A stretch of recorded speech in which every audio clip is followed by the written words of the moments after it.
guys, I'm gonna be going over my leg workout routine in this video. Probably give you guys a few options, like my tips on what I like to do in these workouts and stuff like that. So if you guys want, you could use this as your own workout routine. You could probably put this in your workout. So usually my gyms are never full of people. It's been like a week now and there's been so many people coming in. Probably New Year's resolution, people trying to get their body right, you know, like, I don't blame them, you know, who doesn't want to get their body right? But first, what I like to do, I like to start off with leg curls. For some reason, I always start off with leg curls. Like, I just like working the hamstrings out. And in reality, like, if you really work your hamstrings out, you're gonna really get big legs, you know what I'm trying to say? Like, if you have big quads with a little hamstring, your legs are gonna look pretty weird, you know, from the back. But I did 5 sets in total for this workout. You know, just max rep range up to like 30. That's the max I'll hit. And then anywhere, and the minimum probably 15 reps. I don't really like going too fast for these workouts, but you really just want to focus on contracting. You just want to stretch and contract your hamstring. You just want to go as slow as possible. Not as slow as possible, obviously. Like a weight that you can control. And you just want to feel your hamstrings flex and stretch. That's how you know. When you feel like your hamstrings are like splitting in half, that's how you know exactly that you're doing something right.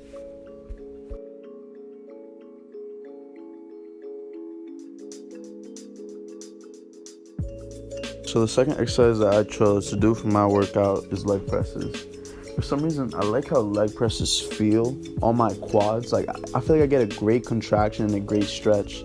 I don't really like going too heavy because I remember when I first started getting into lifting, I would always see these videos of these guys going really heavy on leg presses, and then like they bend their knee bends and like their leg just like breaks. And it just scares me.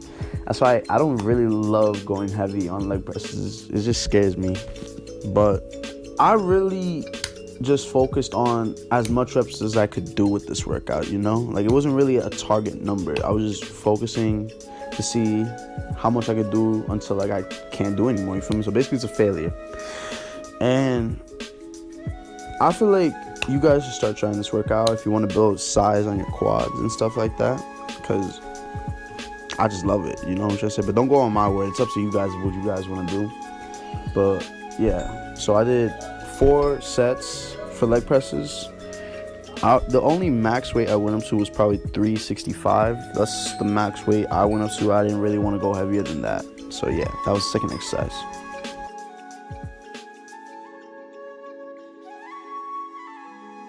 So at this point of the workout, like, my legs were dead after leg pressing really heavy weight. So basically, I really couldn't feel my quads at this point. I just, like, it was hard to walk. But, you know, we gotta do what we gotta do. That's how leg day's supposed to be.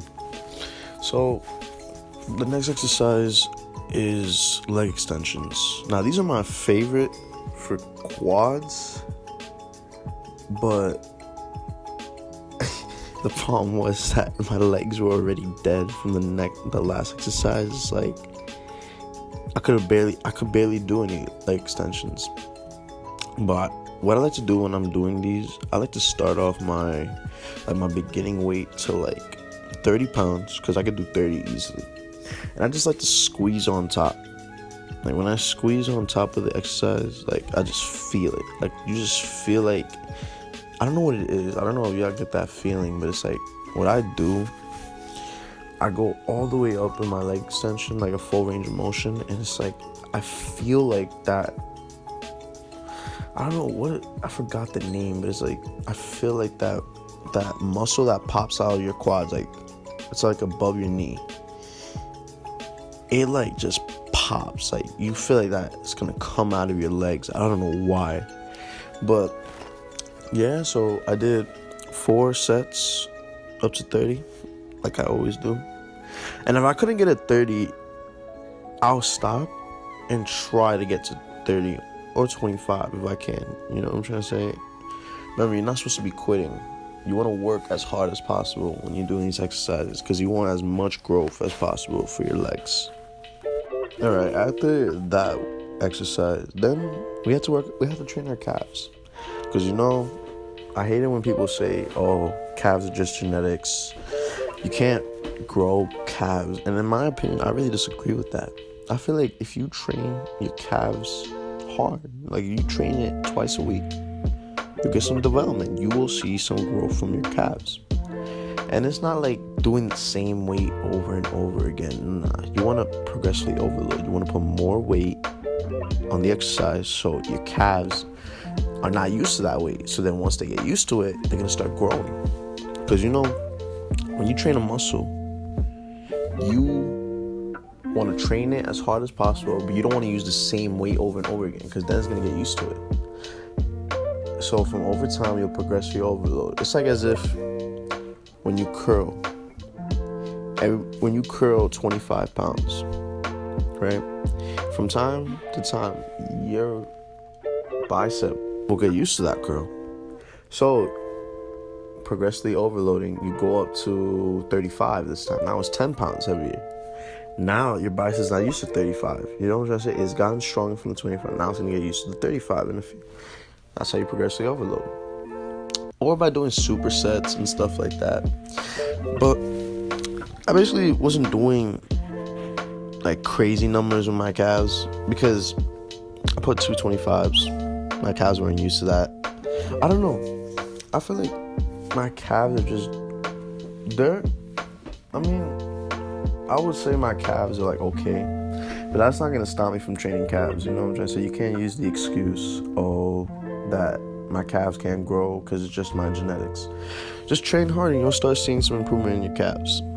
But yeah, I did about 4 sets to at least 15, because I don't think I could have made it to 30 with these, but I'm not making excuses. After the calf races, I decided to go back to the hamstring curls, like for leg curls, because I felt like I didn't feel my hamstrings as much. I didn't work it out as much as I wanted to. So I went back, did leg curls again, and just try to stretch out my hamstrings as much as possible and contract it as much as possible. So I feel like I did a great workout for my hamstrings. So I did 4 sets to 30, or 4 sets to failure actually, because my legs were filled up with so much blood. Like, I don't even know how I was able to walk out the gym. I actually wasn't able to fully walk out. My dad actually needed to help me, but I'm not gonna get too into detail with that. But yeah, that was the leg curls for the second time, and yeah, I feel like I was able to get a great contraction, and I was able to feel like I worked on my hamstrings. And I want you guys to remember that you don't want to just flow through the movement just because you did 12 reps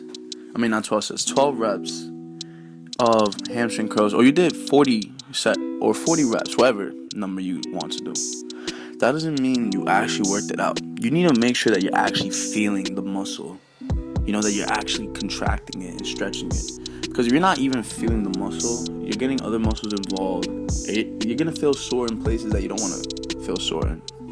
So, that's just... And the last exercise that I did was squats. I know you guys will be saying, like, why is he doing squats at the end? Because when I do squats in the beginning, every time I come to the gym, everybody's using the squat rack. That's literally the only reason why I'm being so serious. It's not me not wanting to do squats, because if I had the choice, I'll do squats first all the time. But when I came into the gym, everybody was using the squat rack. Like I don't even know. I think there's like 2 other people waiting to use it. So I was like, yeah, I'm gonna be here for the whole workout. So I decided to do squats at the end, but I didn't use just a regular squat rack. I used a Smith machine. And the reason why I use a Smith machine is because it's harder to do a squat on the Smith machine. Like, you can't move. You can't lean forward, lean back. Like, it's just you're in that position. And I bring my legs out wider So I start feeling my glutes a little bit more too. But towards the end of the squats, I bring my legs closer, so I feel it on only just my quads, so I don't feel it on my glutes. But also my legs were I don't even know. I think I needed my dad to help me walk, but I couldn't really do great range of motion, like great form with my squats, because it's like my legs are already hurting. I already leg pressed like 365, and it's just like, like it was already dead at this point. But you already know we did 4 sets to failure on these squats, and that was really it. That was my workout. I hope you guys enjoyed. I hope this video was entertaining for you guys. It was just me explaining what I did for my leg workout. Sooner or later, actually really soon, I'm gonna be posting my other workouts, like arms and back and core. I'm gonna be doing those soon, and I'll also be giving you guys some tips like about just like motivation and stuff soon, But I hope you guys enjoyed the video. If you like the video, please like and subscribe. That really helped the channel a lot. And see you guys in the other video.